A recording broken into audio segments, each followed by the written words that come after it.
जगन्नाथ मंदिर हो पारे किंतु धाम नुहे मु बुझी पारुनी एते सब कंट्रोवर्सी झमेला हैला परे भी एठी केमती जगन्नाथ धाम बोली जेतु न्यू ईयर जाईची आमे सेति पई बुलिबा को बाहरी पटलो सकाल किछि खाइ नथले बोली एठी उडे सेउ खाइ दिस हां सेई एप्पल म आपण माने भी खांदो सुस्त रहन बस रे उल्ले ई रिक्शा धरी आमे पहुंचेलु आम लक्ष्य स्थल रे किनितली एठी गुटे चश्मा न हले सुंदर देखा जिबिनी फाइनली पहुंची गली ओडिसा बॉर्डर रे थिबा दीघा समुद्र बेलाभूमि सांग माने एठी समुद्र देखिबा सो आपण माने जन समुद्र मध्ये अनुभव कर परबे काहे कि ना न्यू ईयर बोली सब जगह भीड़ ही भीड़ अरे एठी बाप झियो कोन बनउजंती आलू आलू पान पत्र एटा पान पत्र ना सारू पत्र बा तो फ्रेंड्स आपण माने कमेंट जणेबे एटा पान पत्र थिला ना सारू पत्र थिला बाप झियो निज बेस पोशाक बदलाई चालले पानी रे खेलिया छुआ तो छुआ बाप ताठू आउरी छुआ देखो हो कहली बोली रागी की पळुचंती ना कोन फाइनली बीच रे डिया गुदा सारी आमे पहुंची गेलो आम होटल रूम और सेठी रूम रो प्राइस 1200 अमाउंट भितरे पाई परिबे भलो से धुआ धुई फ्रेश हेई भलो पोशाक पिंदी आमे बाहरी पडिलु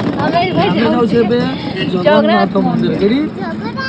तो सांग माने आमे तो मंदिर भाबी बुलिबा को आस्ती किंतु सेठी एबे पर्यंत मध्य जगन्नाथ धाम बोली बोर्ड मरा होई धाम हमरो 4 गोटी ता मध्यरु शंख क्षेत्र पुरी श्रीक्षेत्र ही हमर अन्यतम जहा को नै हम ओडिया जाति गर्व करे तबे आपण माने कमेंट करंतु एही धाम लेखा होइदिवा नेम प्लेट चेंज होबा उचित कि नुहे देखिबा को गले मंदिर रो पारिपार्श्व बहुत सुंदर थिला आ हम श्रीक्षेत्र पुरी की ध्यान रे रखी ही कारुकार्य होइथिला दर्शन सारी आमे लंबा लाइन रे ठिया हिलु प्रसाद पाई सरे परे आमे पळि आसलो डोमिनो हेली वेजिटेरियन एटिकार कोनोसी रेस्टोरेंट गले मते नॉन वेज स्मेल ही आसला जहा कि मु खाइ पार वीडियो भल लाइक कमेंट सब्सक्राइब करबे रहली जय जगन्नाथ।